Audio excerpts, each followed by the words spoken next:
Happy birthday to you. Oh my God. Happy birthday to you. Happy birthday, Large. I'm just going to call you Large. You don't get a first name. Happy birthday to you.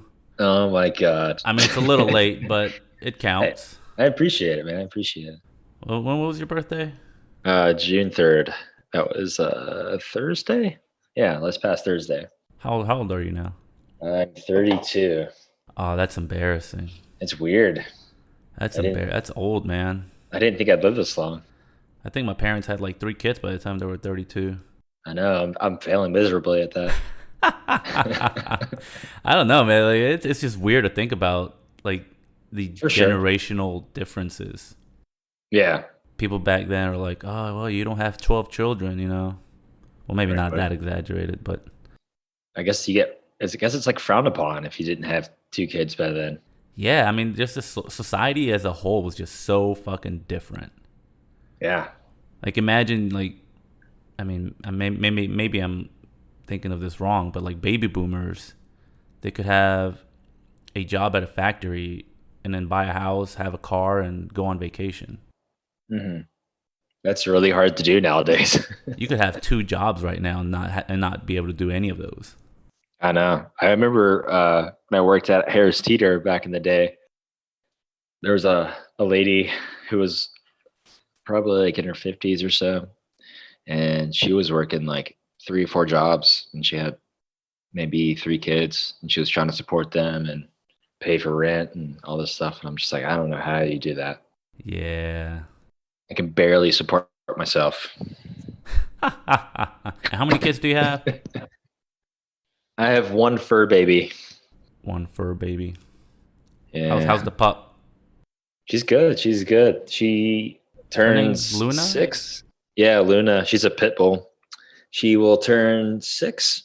Yeah, 6 on June 23rd, which is like her gotcha day. We don't really know how old she is, but we Yeah. assume she's around that. Very nice. Uh, Mhm. I'm gonna ask you for a favor. To All right, celebrate what's up? to celebrate your birthday, I think we should take Marko Shots. Oh yeah. Do you remember Marko Shots? Yes, I remember those vividly. I Vividly. It's kind of funny you brought that up, because for some reason, he like popped into my head not that long ago, like a few days ago, and I was like, man, it might have been the time when you texted me for my birthday. You're like, happy birthday, and we were talking about Campus Edge and stuff, and I was like, man, Robbie, Joel, Dave, Marco. Like, wow, what happened? Marco. What happened to that dude? He just fell off the face of the earth. So just for people that haven't heard, obviously the very first episode, I just completely bypassed your introduction, but you are living in Durham. You work at what is it, Trader Joe's? Yeah, Trader Joe's. But more importantly, you are the drummer of your band Youth League.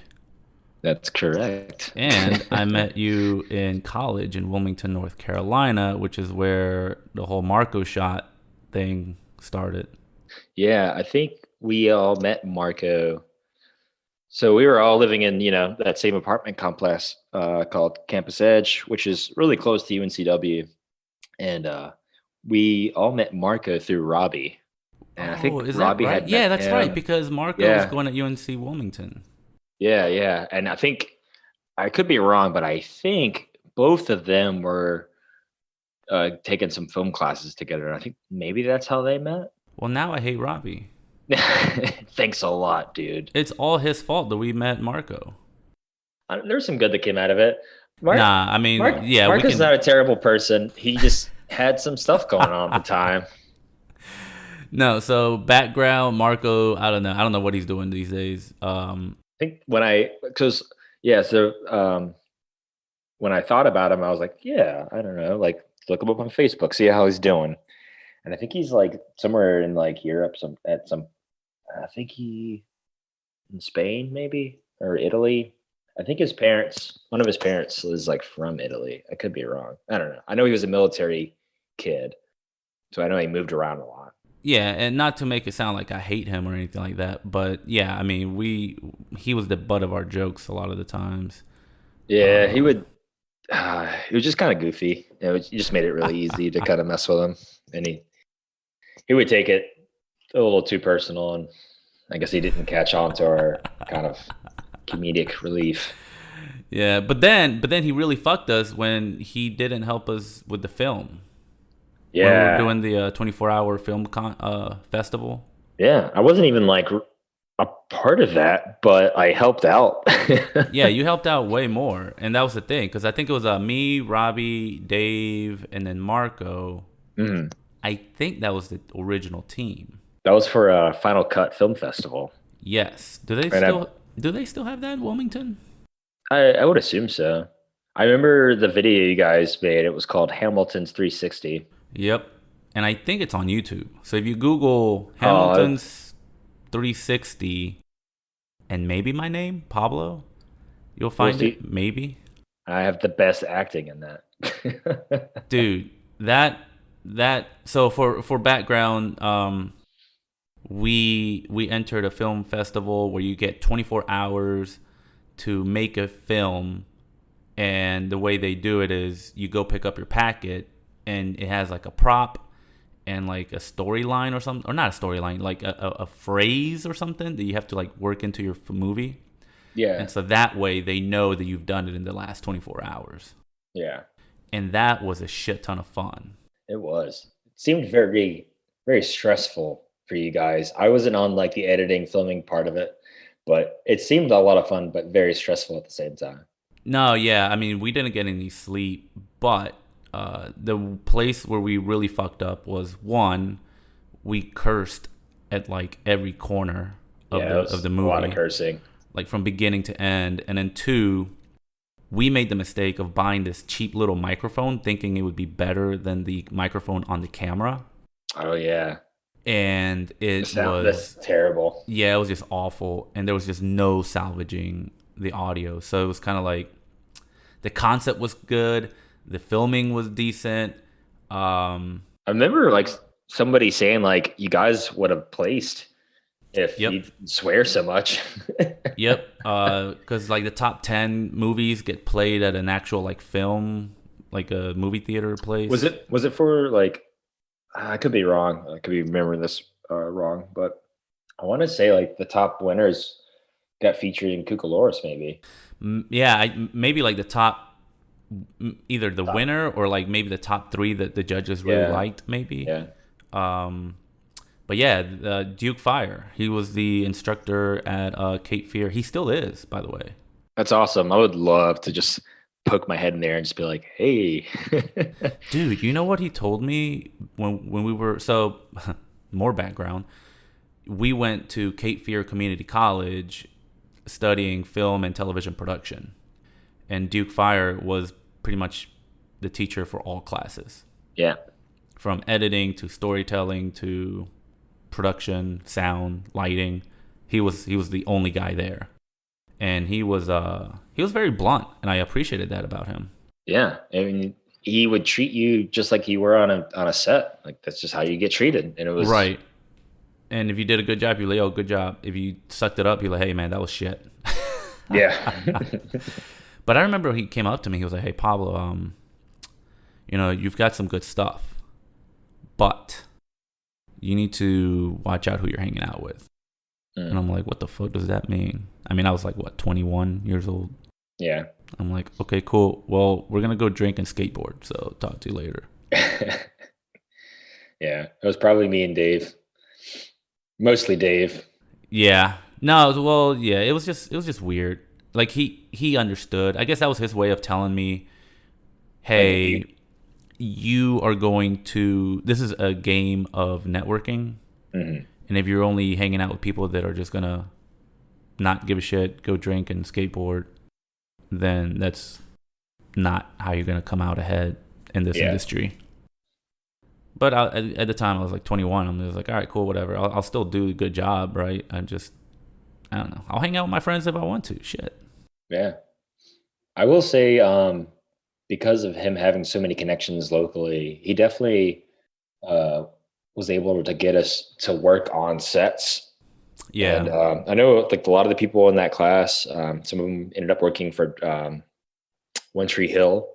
I know I think Marco, like that different Marco. Yeah, Um, the was he Mexican? I don't remember what he was. I don't. I always call him long Long hair hair. Marco. I see him every once in a while when I'm in Wilmington, but I think he was doing a lot of the camera work, or at least like I forget what it's called now because I'm so out of the loop. But he was like either the person doing the actual filming or like the second hand.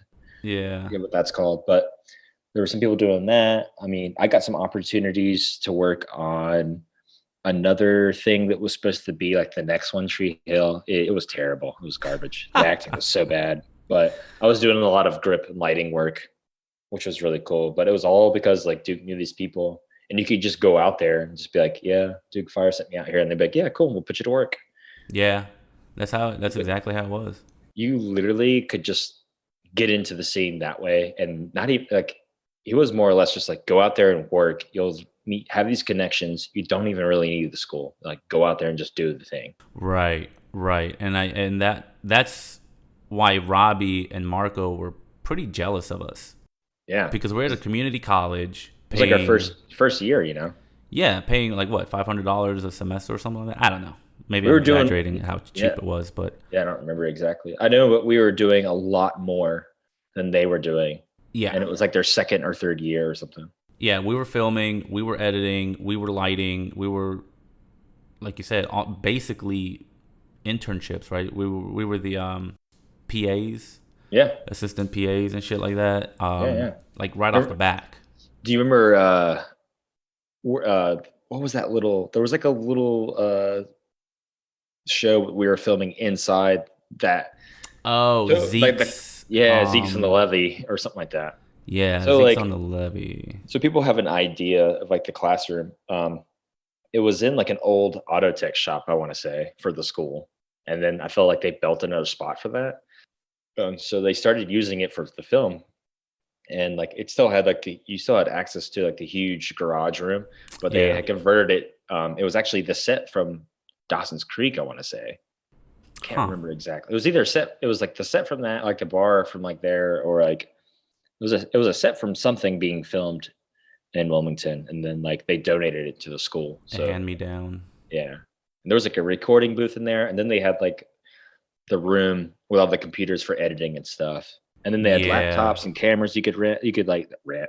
You could check out. You know, and that was awesome because I remember meeting Robbie the first time. He was like, "I've been here for 2 years at UNCW and haven't been able to check out a camera yet." Jesus.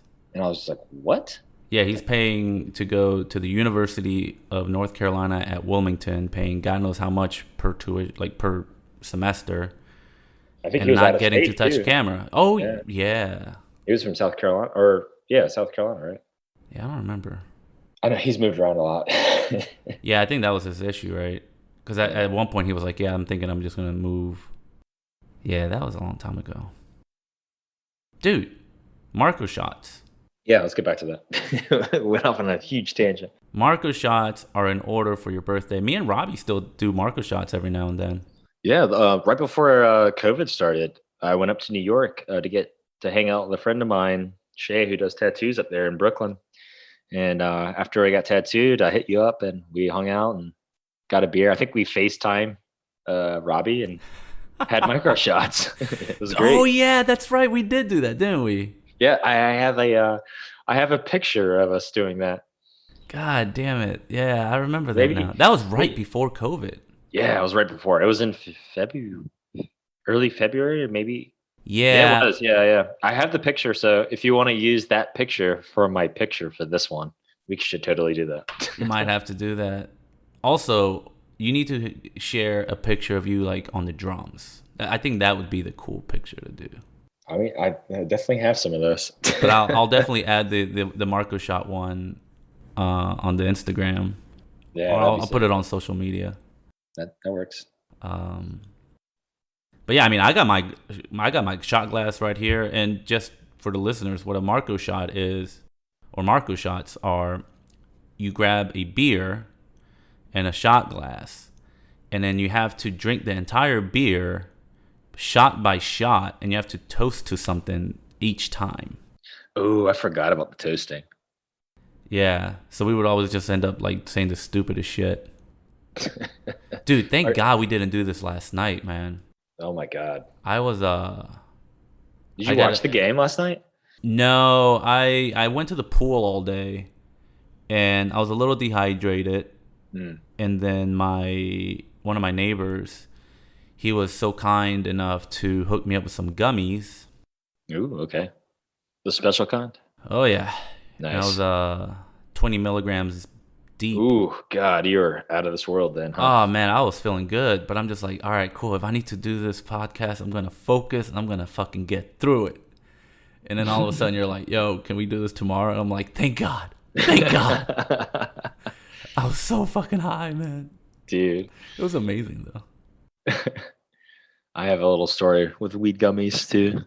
What I can happened? tell you. Oh, okay. Oh, I mean, you want to go grab the shot glass now? I was gonna ask if you wanted me to do that. You want me to grab one? Yeah, go for it. Go for it. I wish I would have known before. I would have had it right here. Well, I'll edit it out. All right, cool. Edit out. Yeah. All right, And be right back. scene. Okay, so I have a pretty unique shot glass right now. I wish you could see it. It's a cactus. It's a cactus shot glass. Is it like a regular size though? Yeah, it's regular size. And I was gonna say you might finish your beer before I do. I have 2 beers. I have one that I've been sipping on, but I will crack this one. Ooh. Let me crack mine open too. For the Marko Shot. I'll go ahead and get it situated. Hopefully I don't pour all over my computer. All right, let's see. Oh shit, yeah. My desk is made of bamboo, so my biggest fear is to spill any liquid on this thing. All right, I got my first one ready. All right. You good? Yeah. All right, well, the first one is cheers to your birthday. Oh. You're old as shit now. I am. Marko Shot. What are you drinking? Best of the best. Pabst Blue Ribbon. Oh, man. Dude, I fucked up. I wanted to do something like that. What are you drinking? I'm stuck with Coronas right now. Oh, that's pretty close. Yeah, I mean, it's really shitty, but I would much prefer a PBR. Yeah. That's definitely the way to go. All right, your turn. Shot. Shots to, or cheers to. I mean, I'll take a shot to anything. Cheers to almost being over with, well, cheers to being somewhat normal in life right now. Right? Cheers to that. Some normalcy, you know. It's going to be a lot of shots to finish this beer. It's all right. It's all right. Oh, wait. We should tell why we do Marko shots. So Marko would never want to do shots of actual liquor. Oh, yeah. Fuck him. Like I said, we're not talking shit about him, but fuck him. To be fair, we did drink like way too much liquor.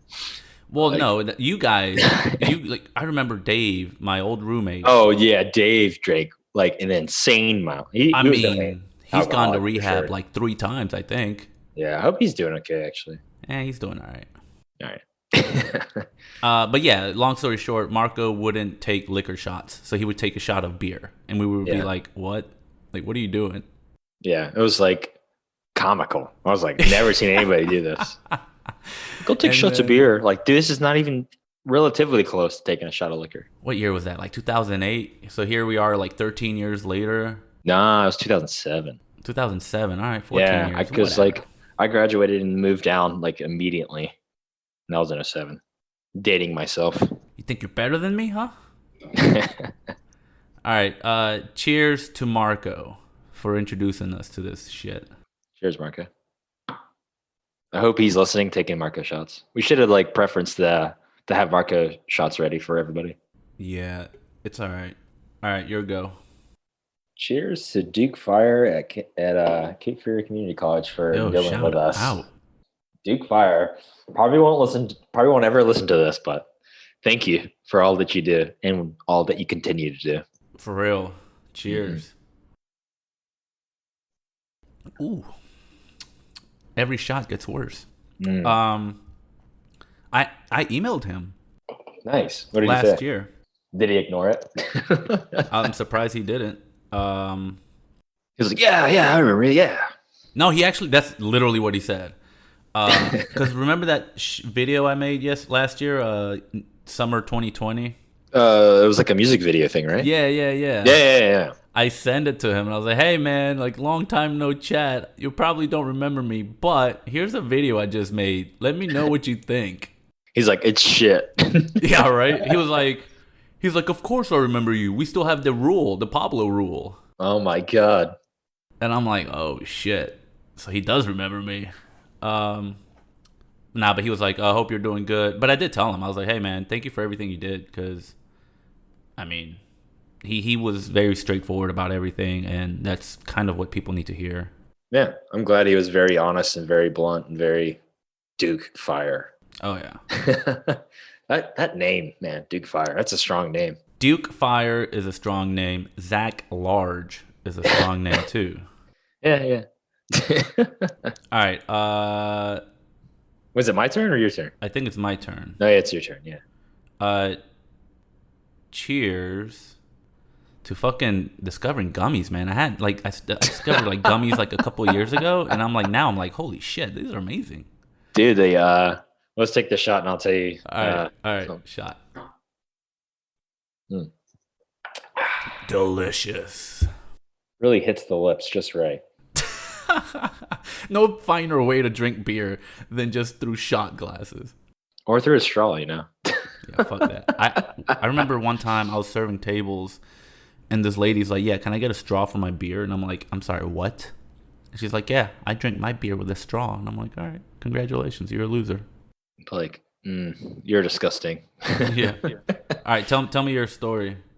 So the first time I had weed gummies, I was in Vegas. And they weren't actually that strong, but they were very tasty. But I had some weed gummies at a friend's house one time, and I took like, they're like the size of a Starburst, and somebody cut them in half, and I took that half and didn't realize. So what I had in Vegas, those gummies were from a dispensary, and they were like, I think 5 milligrams. Okay. Something like that. It's very, very low. Yeah. And I didn't realize these things were called sugar highs or something like that. They look like a Starburst. They were cut in half. They were 20 or 30% or 20 or 30 milligrams. Ooh. Didn't realize that. Took half of it. And I was like, literally like, oh, I'm feeling good. It's kicking in. And then next thing I know, I was like, oh no, I have to drive home. And I'm very, very high. And I remember just driving home. And did you drive? Yeah, I shouldn't have. It was so. I'm not condoning it at all, but not a proud moment. Yeah, no. I've done a lot of things I'm not proud of. I drove home, and like literally every like 30 seconds, I just forgot where I was. Jesus. Yeah, that's how high I was, and I felt like I was driving around this neighborhood in circles, and every time I would get somewhere where I was like, oh, this is really familiar. Or like, I'm good now. I'm good to get home now. And then like 30 seconds later, I'd be like, where am I? Am I at the beach? Am I in the mountains? Like, could not for the life of me figure out where I was. It was scary. Definitely should have stayed where I ate those. Should have stayed. That is amazing. Yeah, it was crazy. I'm like, I don't mind getting high, but when it's like too much, I don't want to do that. Yeah, I think I've only done too much once. And it had me on the floor for like 24 hours. Yeah. But I think it was like a ridiculous amount, like 80 or 100 milligrams, something like that. Yeah. There was one time in like, I think it was like not much. It was my first year down in Wilmington, and I had, moved in with Robbie, and I went over to Dave's house out by Carolina Beach, and I remember smoking weed for the first time. Oh, yeah, because we went and picked you up. Yeah.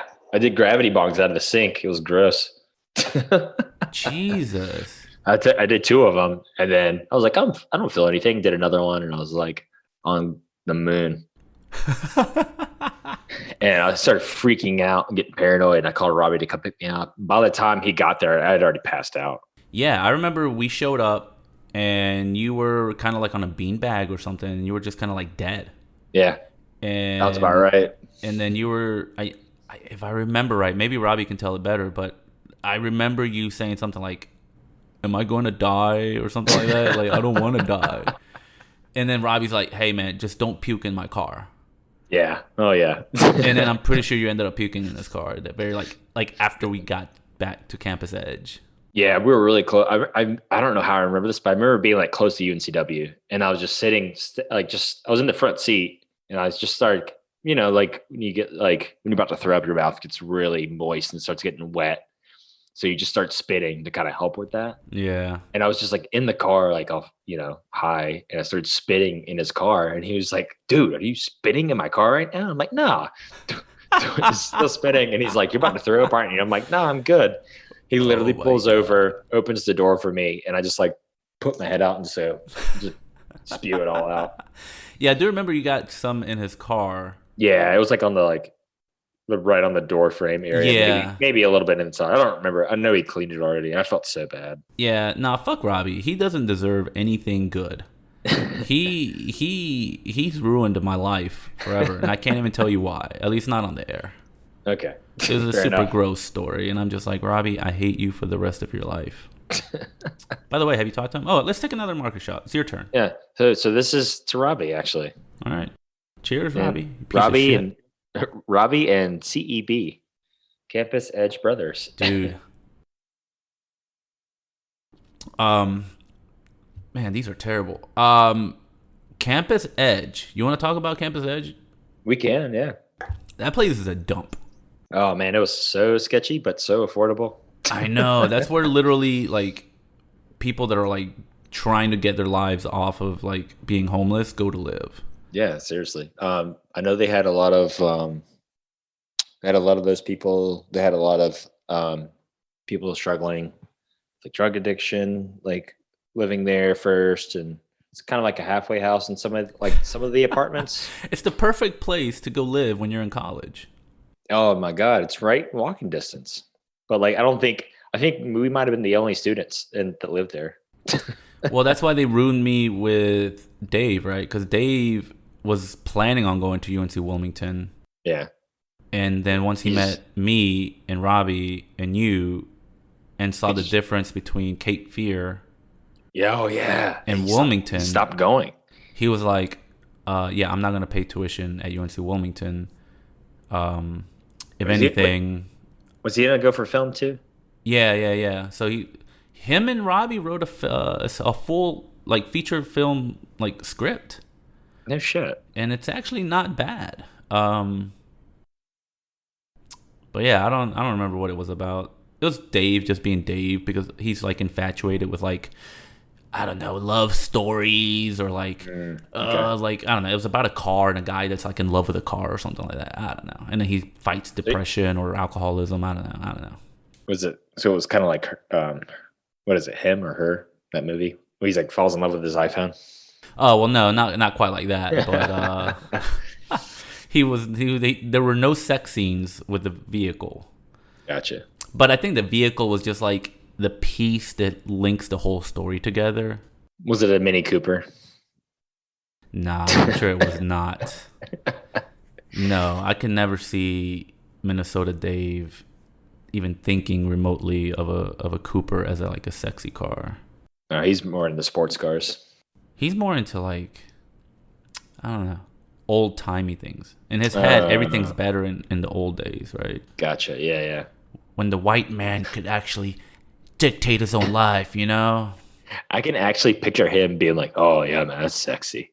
I can picture that in my head, like his voice and everything.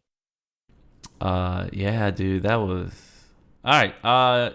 Cheers to Campus Edge, where the really poor people lived, like you and I, and Robbie. Yeah. What was the guy's name that robbed the Blockbuster? Oh, fuck. I want to say his name was Chris. He was like, I want to say he was, I can't remember exactly his like. Because didn't Robbie live with him for like a little bit? I don't know if he lived with him, or he might have. He definitely met him through school, or maybe lived with him, or just met him through same mutual friends or something. But that dude was wild. I want to say his name was Chris, but I or I James. don't. I can't remember. I don't know, but Or this Kevin. It was like guy. he was like I can't remember his like ethnic background, but he was definitely like I don't know if he was Filipino or No. He was white. I could have sworn he was white was he white? I thought he was. Oh because he man, also had the like the Russian bought bride.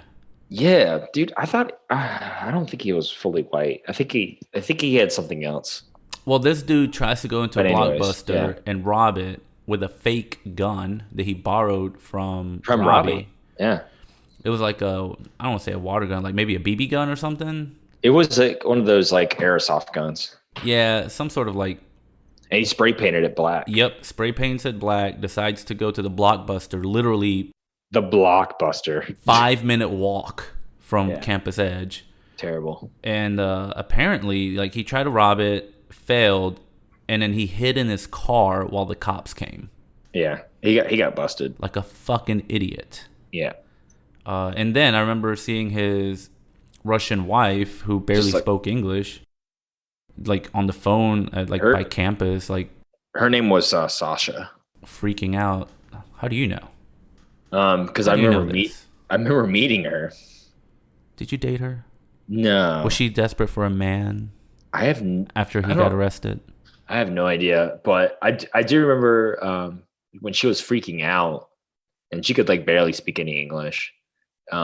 She did come to my apartment and I could tell something was wrong, and I was just like, "You all right?" And she couldn't like really tell me what was going on. And I was like, "Well, you can like if you need somewhere to like just hang out for a minute, that's totally fine." And it was very strange.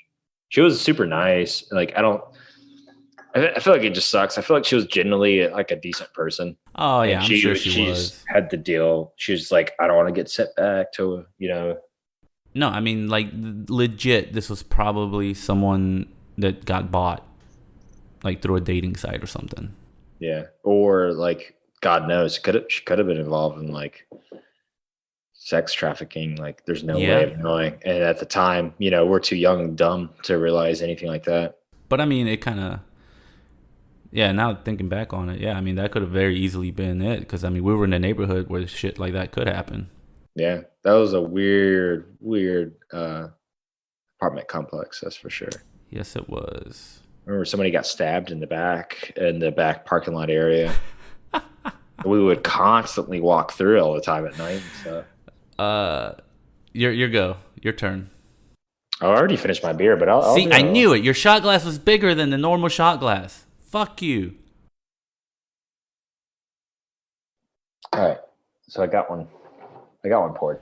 I I'm think I gonna have have like maybe one left after this, and it's your okay. go. I'll have to grab another beer, but I have it. Okay. Cheers to Wilmington, man. I kind of miss it sometimes. It It was a was good. It was a good really fun place. place. It was a fun place. I cherish and really grateful for everybody I met when I lived there. Kind of helped me become who I am today. A piece of So shit. yeah. So to be clear, it's more of a shot again towards Robbie, to Pablo, to Dave, to Marco, to Joel, to David. Did I say David Fernandez? Not No. Fernandez. Fernandez, Fernandez. I love that man. Duke Fire, like everybody. Yeah. Cheers. Yeah. Cheers. Let me grab another beer real quick. Okay.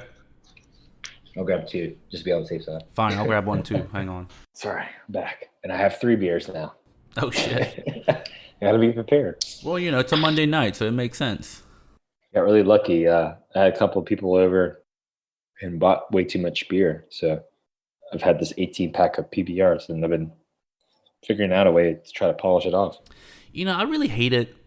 This is gonna be a little 2-minute rant here, but I really hate when people look at other people who order PBRs, Rolling Rock, Bud Light, whatever it may be, whatever your poison preference is, who cares? Yeah. But man, when I order stuff like that, and then like people just look at me, they're like, "Oh, well, that's a shit beer. That's poor people beer. That's blah blah blah beer." And I'm like, "Look, dude, I'm not trying to get fucking hammered off of one beer. I don't need 32 flavor profiles and every sip, Yeah, right? I'm also not trying to spend my whole paycheck at the bar. Right. I'm like, dude, let me just fucking enjoy my Tecate Yeah, or seriously. whatever the fuck I'm drinking. And it's like, it's going to be light. It's going to be refreshing.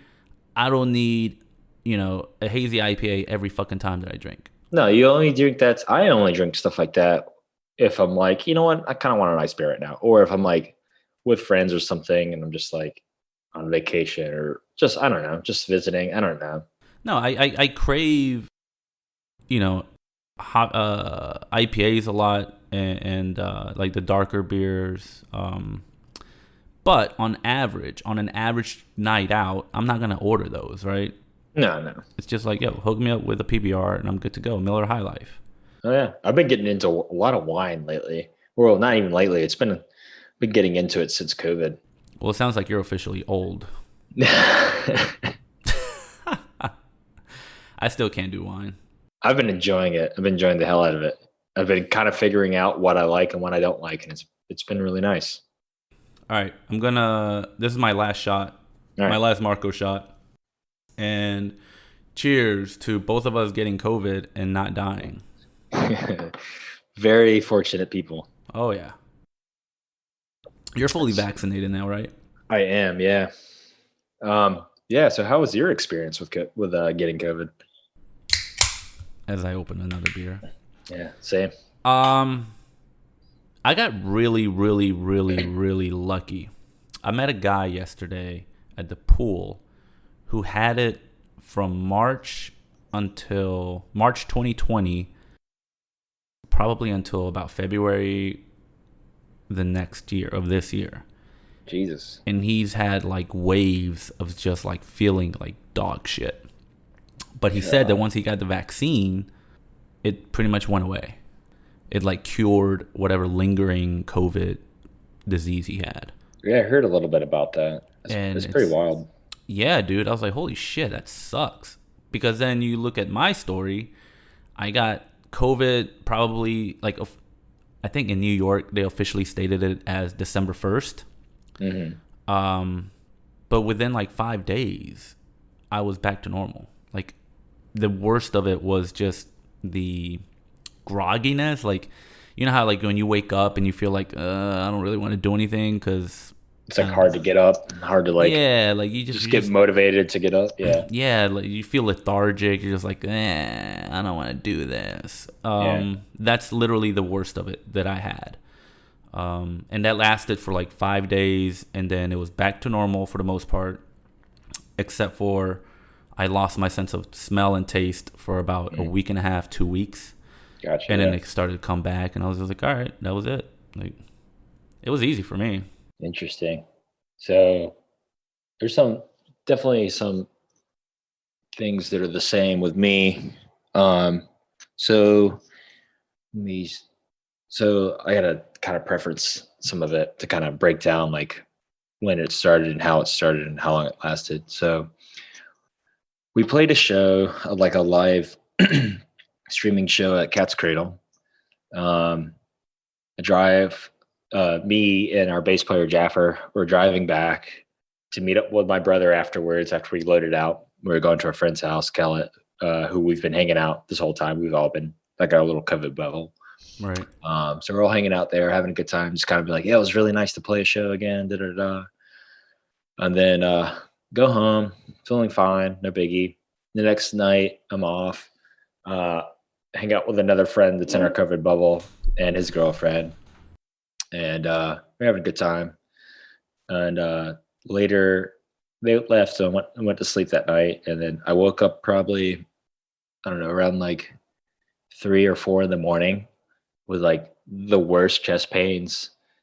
Like it just felt like really bad anxiety. Like, you know, when you drink too much coffee and your chest just gets really tight, and it's just like, I think the only time it's ever really happened to me before COVID was probably when I was an idiot and I would drink a lot of Monster coffee energy drinks, and I would Oh drink like God. so many of them, so I would get these chest pains.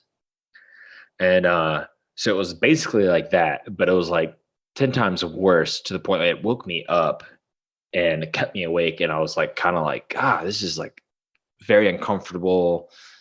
And I was like, I just gotta like kind of fight through it until it just eases up and I can go back to sleep. And it went on for I don't even know how long, but it was pretty rough till it finally was around. It was still bothering me and still like some chest pains, but it wasn't as nearly as bad as it when it started. And I was like, oh, it's enough for me to just go back to sleep. And when I woke up the next morning around like 8 or 9, I was just like, my body was like, I was just exhausted, like very sore, very tired. Like felt like I had a fever and stuff. And I was like, oh, something's not right. And I don't get sick that often. And my wife, Christy, was like, yeah, since we've been dating, I've never seen you like sick, like at all. It's been like maybe 2 times. I can count on one hand how many times you've been sick. Right. So I was like, got kind of nervous about it. And I was like, I don't think I have COVID because, I can still taste, I can still smell. Like the chest pain stuff had gone away at this time. And it kind of just felt like I dreamt it because it was in the middle of the night. Um, but I was like, well, I'm going to be responsible. I'm going to get tested just to roll it out. So I'm going to get tested, hear back the next day that I ended up having COVID. And I was like, oh, shit, well, what do I need to do? And when was this? This was in November. Oh, okay. In 2020, yeah, it was probably November, like mid to late November, maybe. No, it was early November because like right when my quarantine ended, it was like literally Thanksgiving Day. But yeah, so I mean, I was very tired, very, like body was achy, sore, and so I was just like, all right, well, just take some Tylenol and stuff, drink a lot of fluids and stuff, and just monitor my temperature. My temperature never got too high. It was in the hundreds for a couple days, maybe like 2 or 3 days, and it ended up subsiding, and I ended up being fine. Felt normal, except for I started noticing that I couldn't taste anything or smell anything anymore. And like I ate a jalapeno, could not taste it. I bit into an onion, could not taste it. And then that's when I started kind of freaking out. I was like, oh man, this is like a thing. And and it was weird because it was probably 3 days after I started feeling normal. I was like, oh, okay, I don't have any of these, like, I don't feel Right. sick anymore. I feel completely fine. And Right. then it kicked in. It was like a very delayed thing. That's exactly And how it was for me because once those 5 days of like feeling like shitty was over, I mhm, was like, oh, I'm back to normal. And then like a day later, boom, lost yeah, my sense of taste and smell.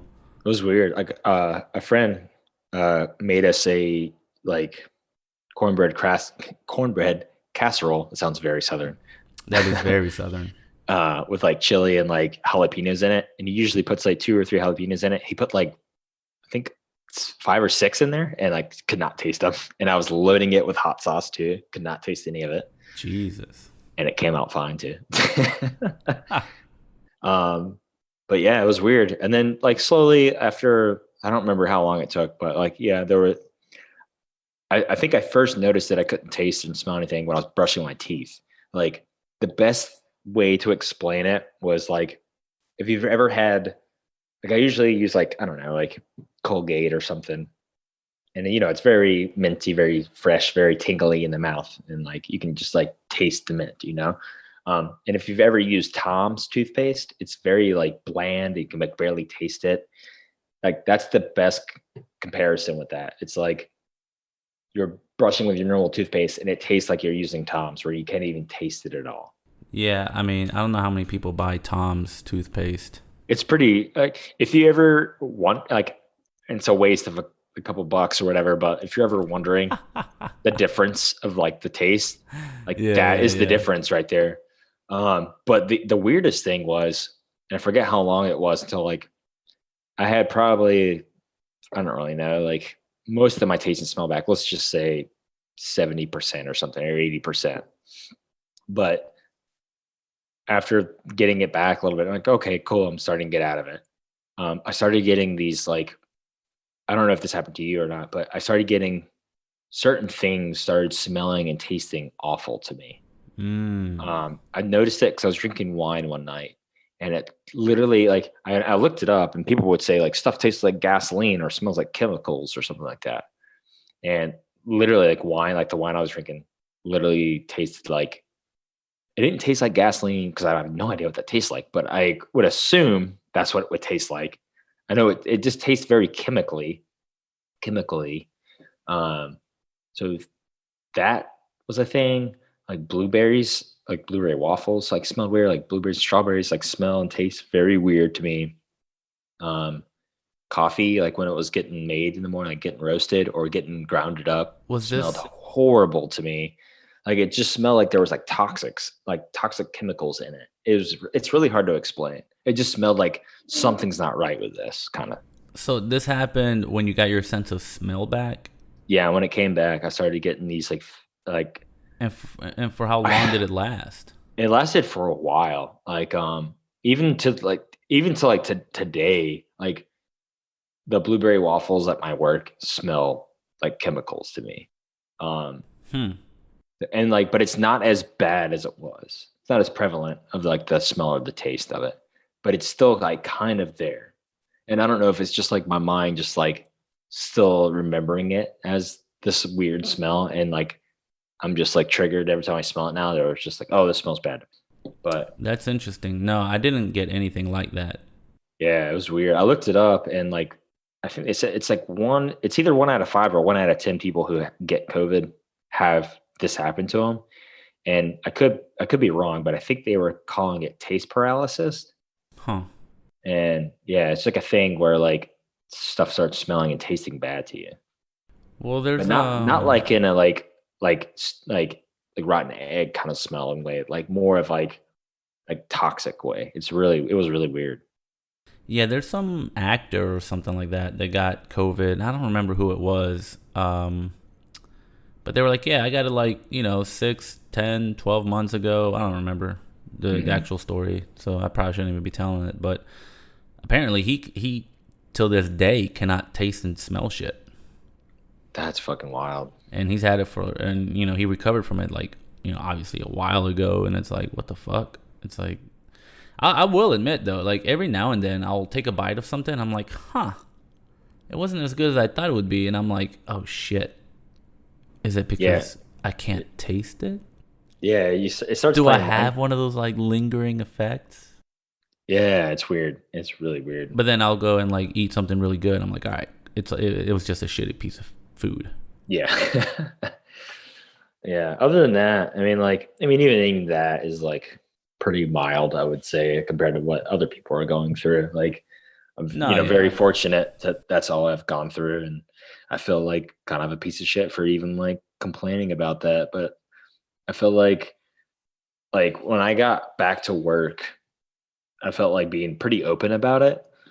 So I told people my experience. So, because I felt like for a while, people were like it was like you're kind of shamed for getting it. Like, oh, you must have been doing something you yeah. weren't supposed to be doing to get that.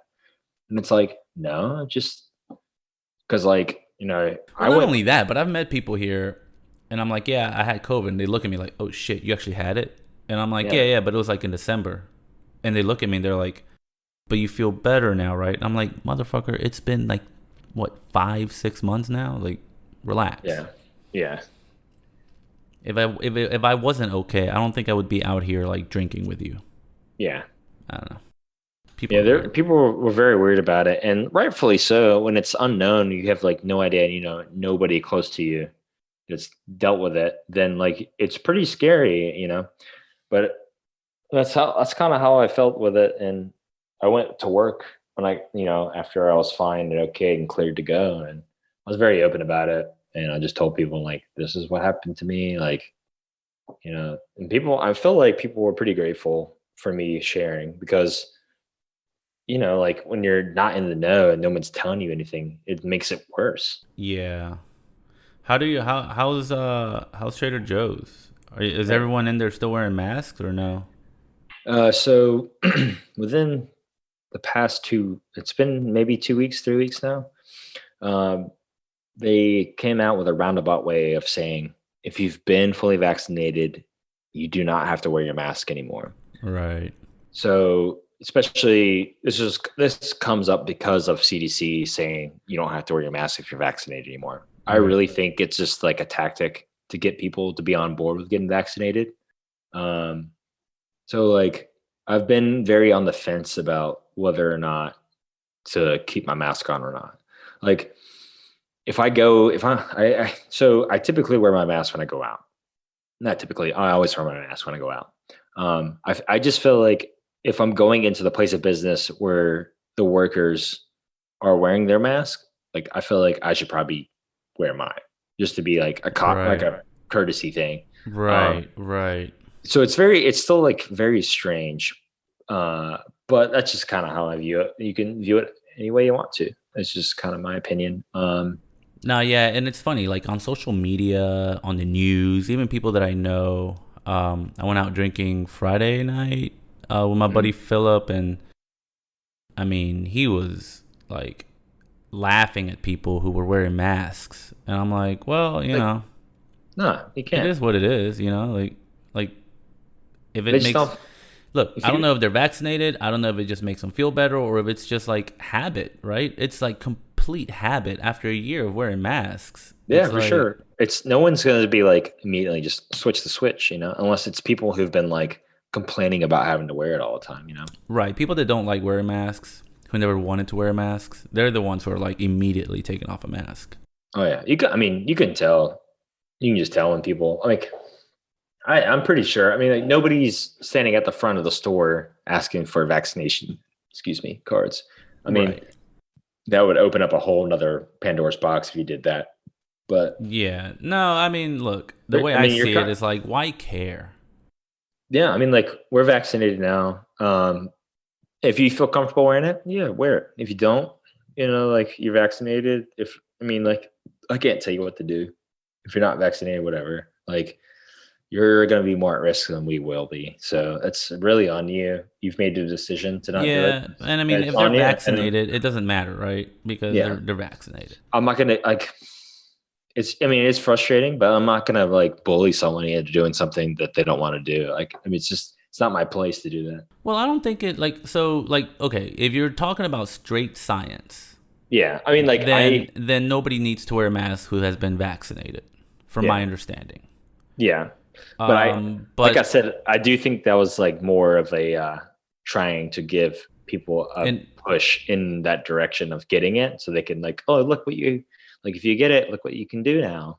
right, right, Because like right. you're really just taking people's words for it. I mean, like there's definitely some people who come into the store who aren't vaccinated. They don't wear their mask. Exactly, exactly. And that's why I'm okay that they didn't announce that you don't have to wear a mask once you're vaccinated until a little bit later, Hmm. because it's like, all right, the number of people that are vaccinated is very, very low, and you don't know who has and who hasn't. Yeah. So keeping a mask mandate, all right, cool, that makes sense. Now that like what is it, like 60-70% has already had like their first Is it? shot. Yeah, I know it's been. I don't know if it's that much, but I haven't. To be honest, the last time I looked was a couple weeks ago. Yeah, I I used to think be I think we're more in on the top of this. 60%, like 60s. Yeah, that sounds about right. But it's like, okay, now it does make sense, right? Like, all right, you don't have to wear a mask. Like, relax. Yeah. And then people are like, well, you know, even before vaccines, a mask won't save your life. If somebody does have COVID, you can still get it. And I'm like, yeah, I mean, Well, true. a seatbelt isn't guaranteed to save your life if you crash your car, but I think you're better off wearing it. I mean, it does help, but I think wearing the mask and doing social distancing is what really did the work. But Right, to be exactly, fair, exactly. humans don't want to be distant from other humans. It's just like a natural thing. No, yeah, this is why everyone's like, oh, cities are going to be dead. Everyone's going to leave the city, and all these big cities, they're going to be like, dead because everyone's going to move out because they realize that they can just be out in the country and Yeah, that's not be gonna happen. free. And I'm like, are you fucking kidding me? Like, No one's no, gonna leave. no. If Like, anything, it'll like make you like it'll make you appreciate where you live more. yeah, I mean, if you were like a parent of two kids living in the middle of Chicago and the pandemic hits, and you're like, you know what, this is the perfect time for us to escape, right? We're gonna move out to like a smaller city, have more space. The kids are gonna have like whatever, and that makes sense, right? Yeah. They were Yeah. already probably like in the back of their heads, kind of thinking about it. But if you're telling me that young people with no kids, no wives, no husbands are gonna be like, yeah, let me go out in the boonies and live by myself and not have any human interaction, probably not. Yeah. I mean, Probably not. if it's for you, it's for you. If it's not, it's not. Yeah. I mean, I understand the appeal of it, but I also enjoy the appeal of, being able to walk to places or take the train to places, like something about public transportation that's pretty nice. I'm gonna switch subjects. Let's do it. I want to talk about youth league if I'm allowed to. Yeah, let's do it. You guys recorded a new album. We did. We finished it back in March. Yeah, back in March. We had we've been recording with a good friend of ours for a long time. His name is Aslan Freeman. Me and Aslan grew up together in Sanford, North Carolina, and we went to high school together, played music and stuff, and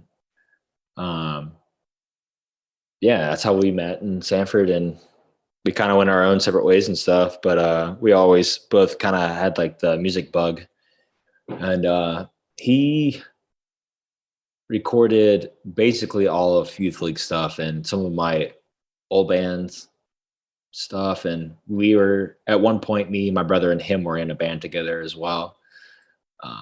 But he moved out to Nashville probably, it's at least 5 years ago, maybe more, and he's been out there for a while. And he initially moved out there, I could be wrong, but he initially moved out there to record music and like maybe do like some hired guns kind of stuff.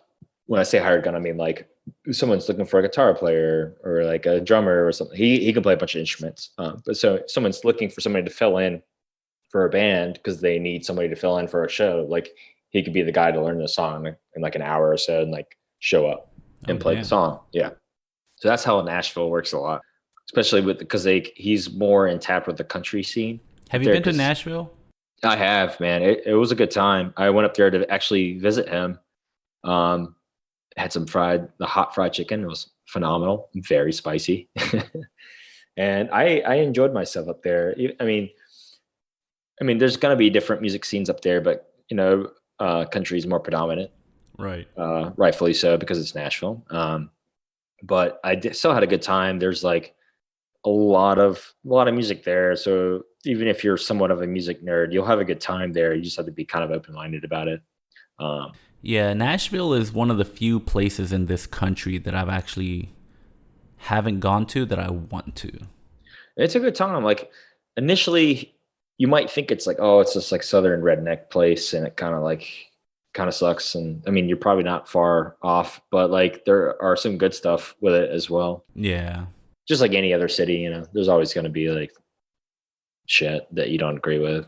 Yeah, I mean, like, not to get sidetracked here, but I remember the first time I went to Texas, I was like, man, this place sucks. And then the second time I went to Texas, I was like, man, this place sucks. And then the third time I went to Texas, I was like, man, this place sucks. Yep. And then the fourth time, I think it was the fourth time. It really depends where you go to. Yeah, so I had gone to San Antonio, Dallas, and Houston. And I was like, man, these places suck. And then Austin's cool. Yeah, and then I went to Austin, I think it was the fourth time. And dude, I had a fucking blast. Yeah, I've heard it's great. I've heard it's really cool. I've never been, but I've heard a lot of cool stuff about it. It's like you've been to Charlotte, North Carolina. It's a Texas version of Charlotte. Okay. Cool. So it's pretty hip. Nice. All right. So you recorded with with Aslan, Aslan. Yeah. So he also, like I said, is a hired gun. He's been playing with this girl that's kind of been blown up. Her name's Lainey Wilson. Not to be like name dropping and stuff, but she's been kind of blown up, and they're actually I'm pretty stoked for him.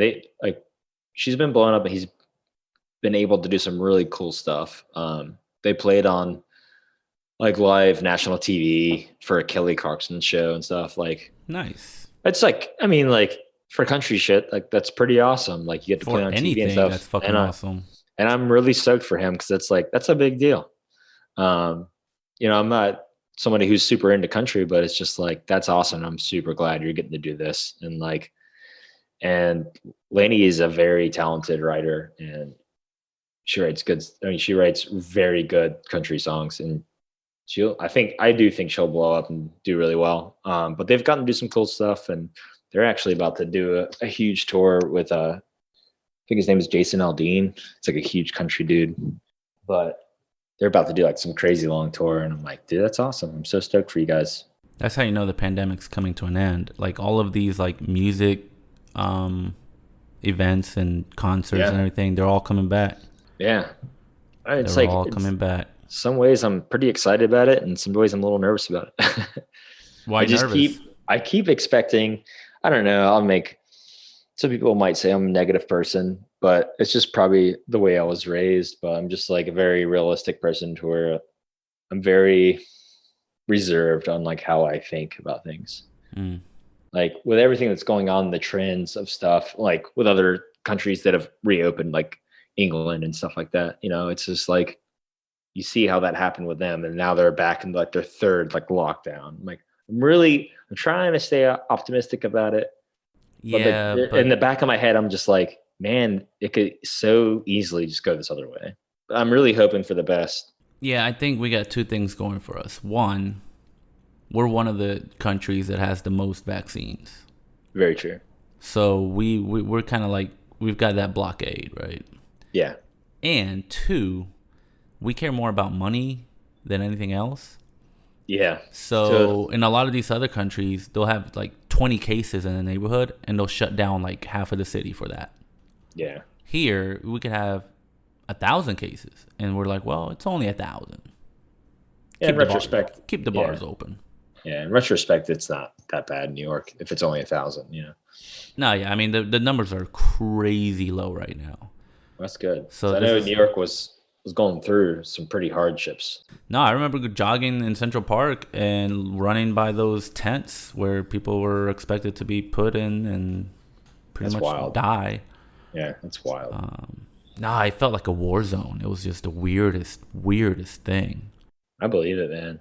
That's some wild. That's like, I couldn't imagine. Like that's going to be in your head forever, Yeah, and at the time I was living in the Upper East, not too far from this this fucking hospital, and they had that, 18-wheeler where they just kind of put bodies in, and I'm just like, shit's wild. Whew. It's crazy, man. But it's all a hoax, it's all a hoax.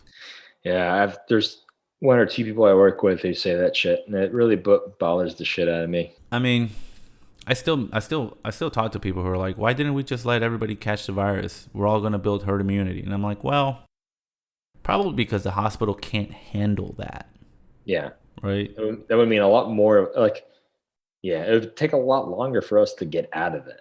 The only way to, like, say, all right, we're going to do that is to say, hey, if you get COVID, don't go to the hospital. You're on your own. Yeah. And who's going to be like, oh, yeah, that's a good idea, Yeah. If you're Especially gonna die, if you're gonna die. You can't breathe, It's just weird. It's wild, man. But anyways, so I'm a little confused on why it takes so long after you record an album for it to be released. Yeah, I can explain that to you. Very, very. It might be if you recorded in March, I want songs now. Totally get that. Can I take a piss real quick and I'll answer that question? Go for it. Cool. Sorry. You're good. Two beers in, I broke the seal, baby. Damn, you're old. All right, we are back. How's your piss? It was nice. It was very clear. Felt good. Yeah. I feel relieved. Like a weight has been lifted off my bladder. Let's see. All right, so talking about how long it takes to release something. So, depending on how you go about recording stuff and putting it out. You can do it very easily and very quickly if you want to do it a certain route. Um, thankfully for the internet, this makes it possible. But in our case, well, let me rewind. So typically now in this day and age, you can record something and you can literally put it out like almost the next day if you want to. And you can put it on stuff like if you pay for it on Spotify and Bandcamp. And Bandcamp's probably, I really enjoy Bandcamp. Bandcamp is such a solid platform for music. Artists get not 100% of the sales and stuff on there, but like I can't remember the exact percentage, but it's much higher than it is on for Spotify. Because Spotify, it's like a fraction of a penny. It's like a fraction of a penny or something. Like you'd have to have 1 million plays every day for a year to make minimum wage. Like that's how crazy Spotify is. So they only pay you For Spotify plays, like one play, you get a fraction of a penny. Yeah, I can't even tell you exactly what it's like 0.0001 something. Like it's crazy. It's like not even a penny. And Right. like I said, you'd have to get millions of plays every single day. Like the only people making play like money off the stuff is like Katy Perry and like Taylor Swift and stuff. But sorry, I'm getting sidetracked. So yeah, typically like you can record stuff and you can put it out like almost immediately. But for our process, and if you're wanting to do it, I guess the right way, you could say. So you record stuff with your engineer, like whoever's recording it. What they'll do, typically, not all the time, but typically your engineer who's recording the album will mix it for you. And mixing is basically just making sure all the levels on the tracks are where they should be. Like nothing's like, you don't want the bass over like too loud over like the guitars and drums where all you hear is bass, like you want everything to be blended in very well where you can hear everything very well. So that's a big deal with the mixing. So mixing takes a long time. There's other things in between that too. Like, and I don't know a whole lot into the engineering aspect of it. But there's other things like drum quantization where you want, I'm not even really sure exactly what that does to your drums, but that's like a whole process for that. Yeah, it That sounds takes like a you long just made time. that up. No, that's a thing. And it probably takes the longest out of the recording process. Because once you get that done, then you can move on. Like, so how we basically work is we do drums first, guitars, then bass, and then vocals. Vocals are always last. That's just how we've always done our recording process. And usually by the time you record the drums, they do drum quantization just to make sure everything's like lined up right, like on point, and make sure like. But this is the mixing we're talking about, right? Because when you So when like you record everything's at once. No, all right. So some people do that. Some people like will all be in the same room and they just all play like normally they would play live. That'd be like a live recording. Some people do Right. that, and if it works for them, it works for them.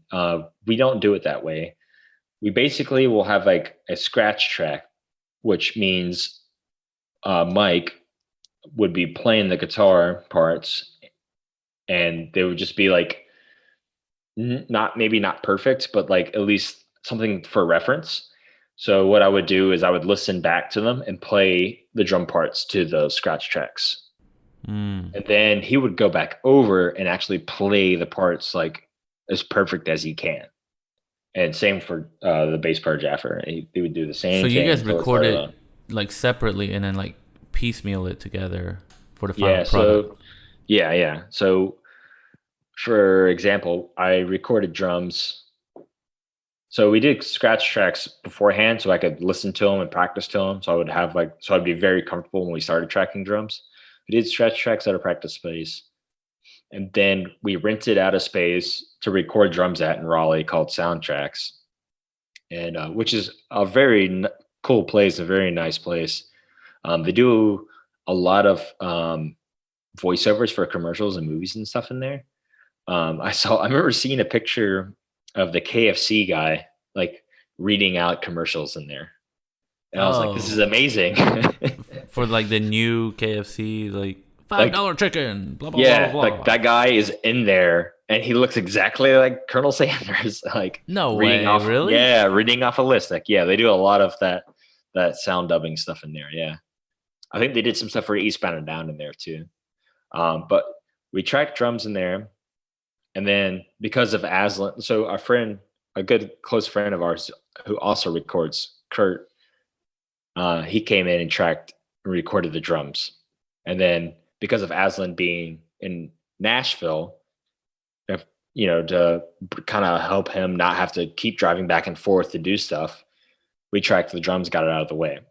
So when he would come down, we would only focus on doing guitar stuff, bass stuff, and vocal stuff, and anything, little things we wanted to add to it. Um, like I ended up adding a synthesizer to some stuff, and we had a glockenspiel. It's kind of like an xylophone, but like a really small version of that. So yeah, we did that. Aslan came down in March, and we went to our friend's home studio, Scotty, who lives like an hour north of Durham, and we recorded the rest of our stuff at his home studio. So after all that's been done, Aslan he's had all the tracks and he's been mixing it. So once that gets done, we get the first round of mixing. He sends it to us. We listen to it a bunch of times to make sure everything to us sounds where we want it. Like we'll be listening to it and be like, wait a minute, we can't hear a certain guitar part, or something's too quiet, or like something needs to be higher, something needs to be lower, stuff like that. And then once we get that situated, what we'll do is we're all like pretty satisfied with how it sounds. What we do is we send it out to get mastered. Or mastered, it compresses the files, and it's like, I don't know, it's hard to explain. It gets mastered to where you have to get stuff mastered in different ways. So if you want it digitally, you have to get it mastered a certain way. If you want it to be on a CD, it has to be mastered a certain way. If you want it to be on vinyl, you have to have it mastered a certain way. If you want it to be on tape, you have to have it mastered a certain way. It's like all these different things. But typically, we only do digital, CD, and vinyl. And then after it gets mastered, which doesn't take quite as long, after it gets mastered, typically you can put out the record whenever you want. Right. But for our case, we're shopping it, which means we're going to be contacting labels and seeing and like showing them like a couple songs and see if they're interested, and releasing it for us. That's kind of the whole process, and that's why it's taking so long. And then like if somebody puts it out and you want it to be on vinyl, the vinyl like process of getting vinyl made can be, depending on how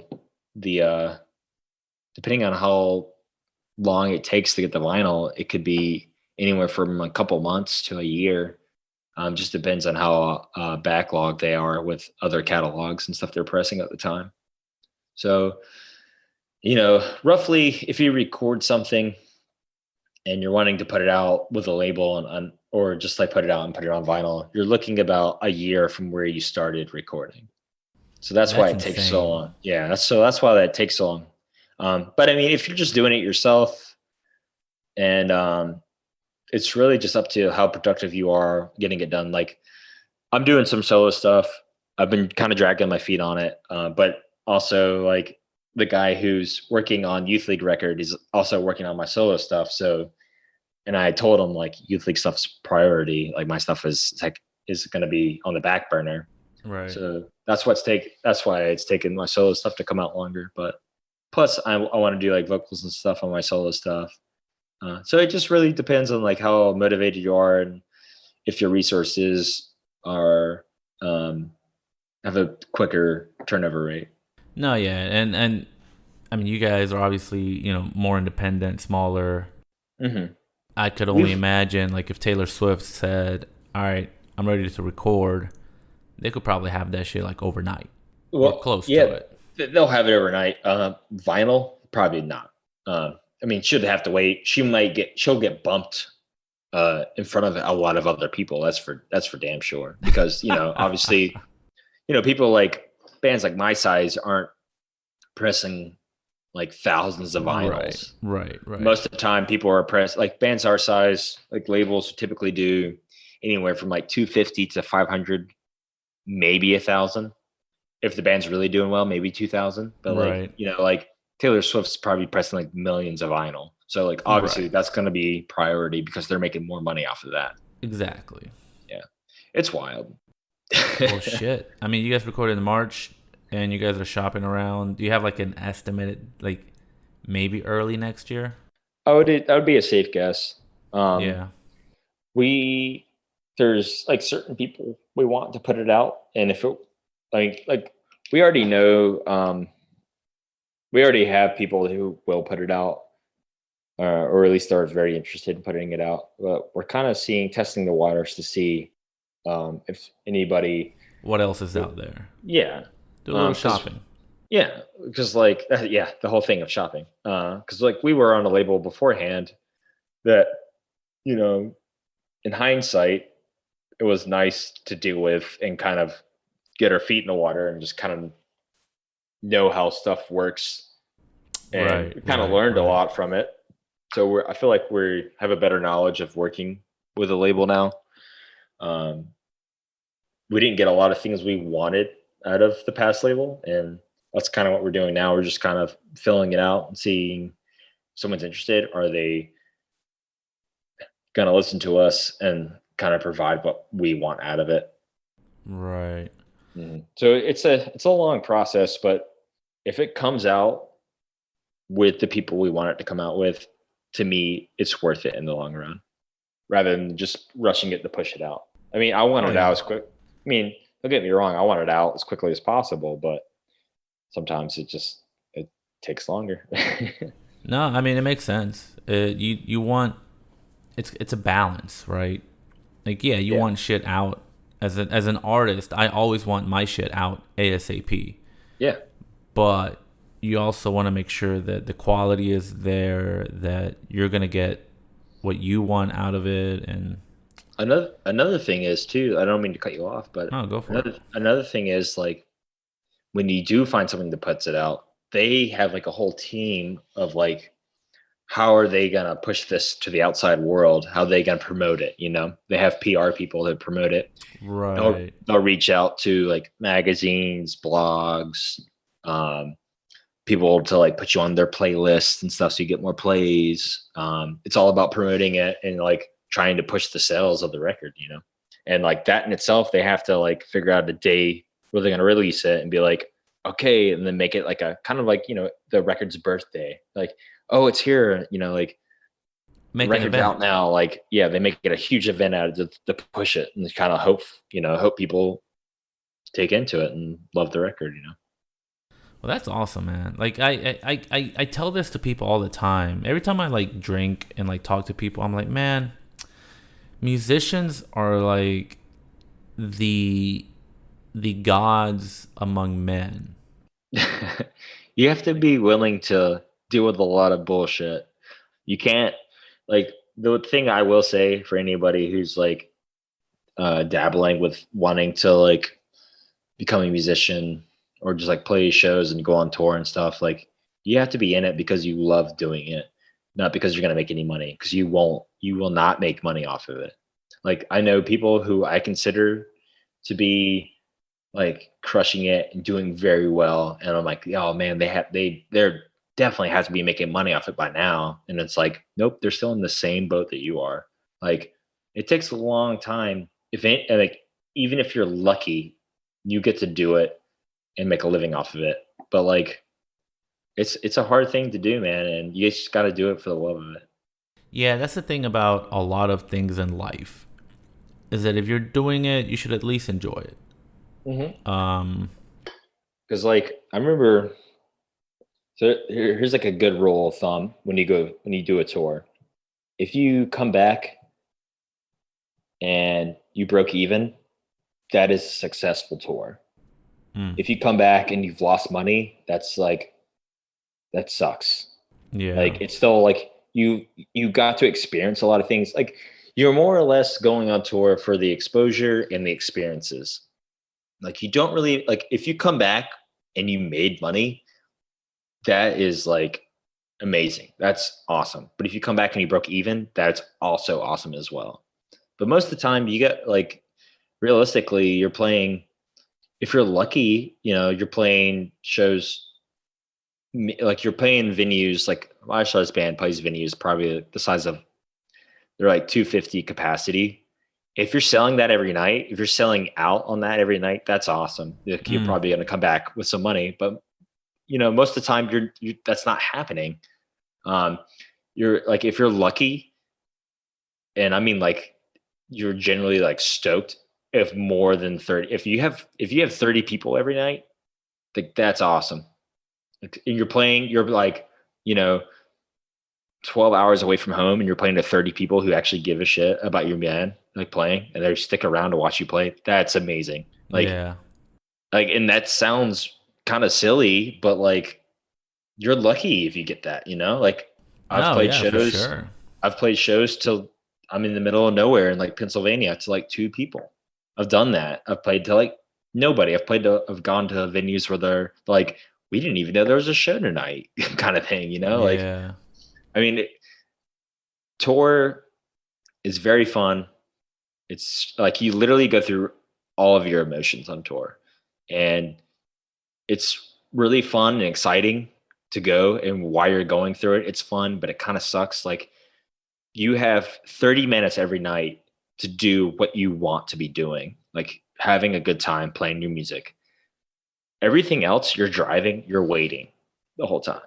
That's what tour Yeah. is. You're driving and you're waiting. And 30 minutes out of that whole day, you're getting to do what you wanted to do For that fraction for that fraction. of Yeah. time. Yeah. So But like, those 30 seconds or oh, 30 it's minutes are amazing. like, yeah, It's a good like time. legit. I've gone to places that I would never go to because of it, and I would have no reason to go there at all. And I've met some people along the way, and some of those people I've made really strong connections with, and I'm good friends with, and it's all because of networking and playing with people, playing shows, and just like bonding over these people who are doing the same thing. Like I have people in like Phoenix, Arizona, like some of the dudes who play in this band called Sundress, and I'm like, I would have never met you guys, and never would have, never would have met you guys. Like, there would be no reason for me to know who you are. You know what I'm saying? Um, No, but yeah, that's awesome that you have that persistence, right? Because it's very easy to get, I don't know if demotivated is a word, but yeah, just kind of like you go out and you do something, you're like, oh, well, that wasn't fun, right? Like there was nobody there, nobody liked this, nobody did this. All right, cool. Why continue? yeah. It's just that's why you do it because you love doing it. But then, yeah, but then when you actually Because like, do it and you're like, oh shit, that was awesome. Even if there was nobody there, you're like, man, I enjoyed that.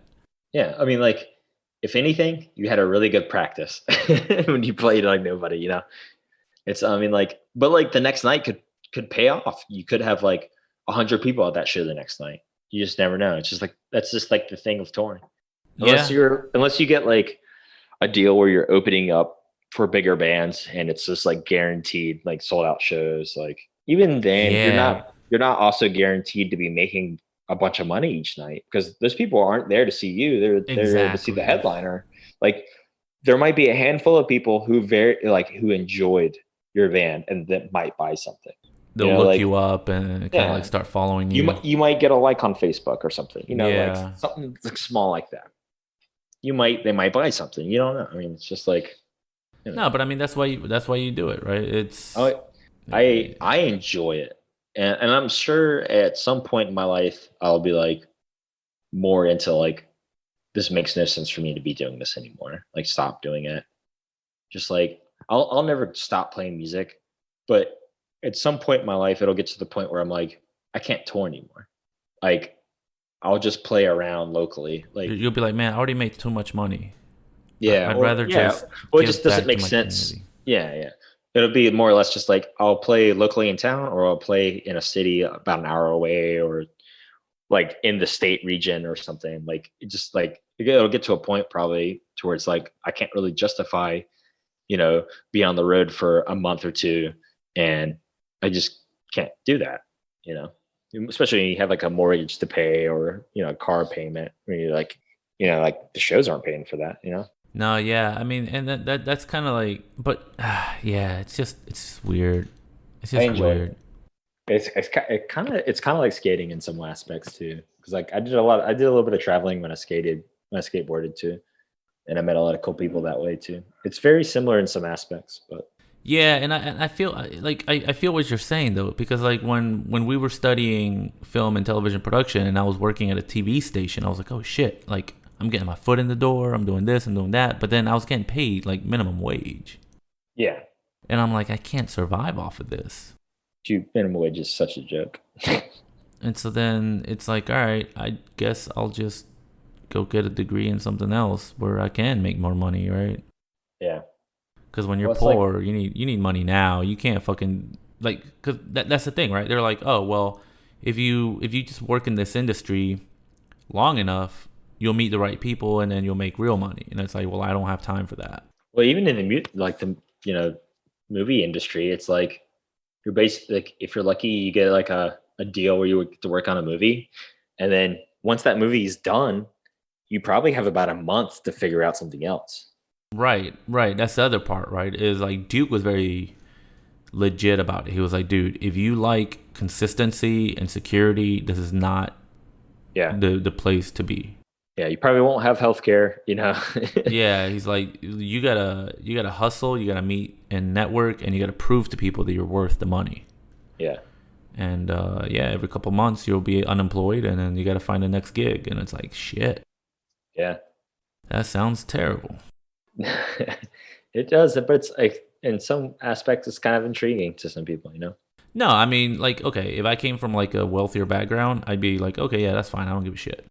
Yeah, But I'm like, yo, I kind of gotta make money now. I need to have still like income. I need to No, have an yeah, income. and I mean, like, I bitch about my job all the fucking time, but at the same time, I'm just like beyond grateful for it. Same. Beyond grateful, I mean, and it's called work for a reason. Nobody wants to do exactly, it. exactly. You just do it because you have to. I always look at it as this, like, especially more or less in like my situation, as like working at a grocery store. Like a lot of people might look at you and just be like, at my age, like, what are you doing with your life? To me, in my like where I'm at right now in my life, I'm very driven towards music. So, I mean, a job is always a meanings to an end. It's never going to be forever. I only work where I want to work because of the flexibility of the scheduling. And like what this isn't like what what's the word I'm looking for? This isn't what defines who I am. It's just Right. something that helps me fund what I want to do. It's just helping me along the way. This isn't me. This isn't who I am. It's just helping me be the person who I want to be. It's interesting you say that because like the certain professions, I understand that they do get attached to that, right? So Yeah. like if Robbie is like, yo, I'm proud to be a nurse. That's I do what I do, and I'm like, yo, okay, that makes sense, right? Like you're Yeah, proud for sure. of that.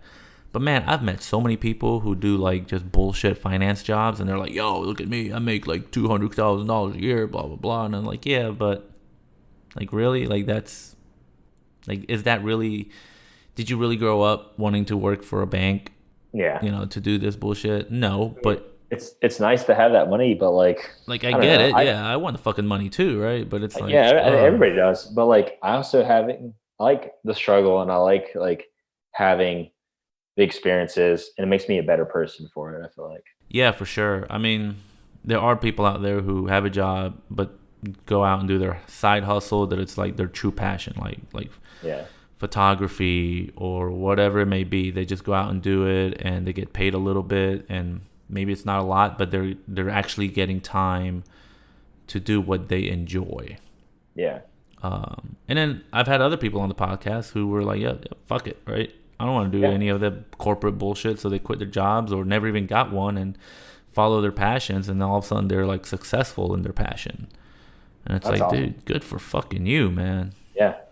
Oh yeah, that's awesome. No, but yeah, I mean, just I admire people who just chase their dream, and even if they never become famous or rich or whatever, but they're doing it and surviving. Yeah. That's the best, man. That's the I, best. yeah, it's like a whole nother respect for sure. Yeah, man. I just wish. I honestly wish. So I had a conversation, not to get too deep into this, but I had a conversation with a guy who I was having a conversation about economics and like the future, and how capitalism will work because of robotics, right? If robots are going to take most of the jobs, which is kind of how things are going, everything's getting automated, Yeah. then what are humans going to do? Like, people need a job, right? And he was not in favor of like universal income, right? Because he's like, no, if you just give people money, they become lazy and they don't produce anything. And I'm like, true, but if there's nothing to produce because like most jobs are taken over by robots, and what are people supposed to do? You can't just tell them to go get a job if there's no jobs. Yeah. And his response was, well, we'll just have a renaissance of artists. And I'm like, bullshit.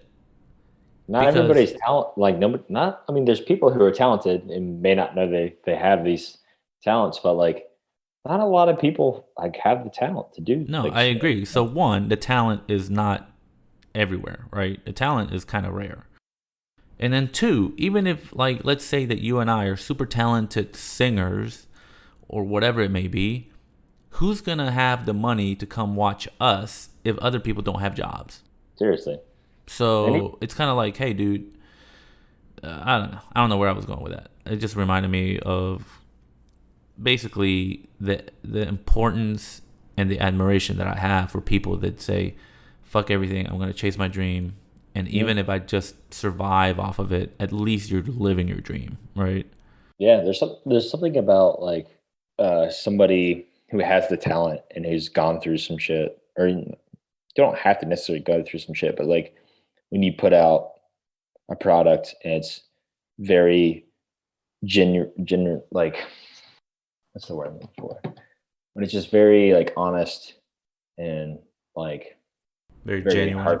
yeah, very genuine, very heartful. Like it definitely like means more rather than somebody who's like can kind of do the same thing you're doing, but it's just like very just like it's whatever. Like you can kind of pick up on that, like where it's like, oh, this person was like properly trained to put out something like this, rather than this person is just like it's just like naturally creative.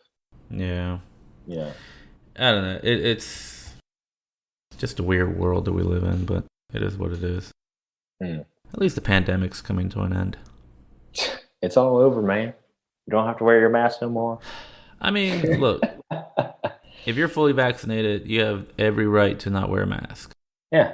Just do whatever makes you feel comfortable. But yeah, I mean, if this conversation was happening like 2-3 months ago, I'd be like, yeah, you should probably wear a mask, right? Like just let's keep the numbers down. Let's wait for everyone to get vaccinated. Today, it's like, all right, we're at like 60, nearly 70. Yeah, chances are if you're not going to kill anyone if you're not wearing a mask. But you have a pretty small chance of getting it. But still, yeah, I mean, there are people are out still there getting it. Yeah, people are out there still getting it, and people that are vaccinated are still are out there getting it. Not at a high rate, obviously, but No. Actually, somebody in my hometown at a car shop, my dad takes the cars to go get worked on. If it's like a huge thing, like a huge deal with the car. The guy who owned it, I don't know his name, but him and his wife had just gotten their first vaccine, and they're in the waiting period before their second one, and they both got COVID.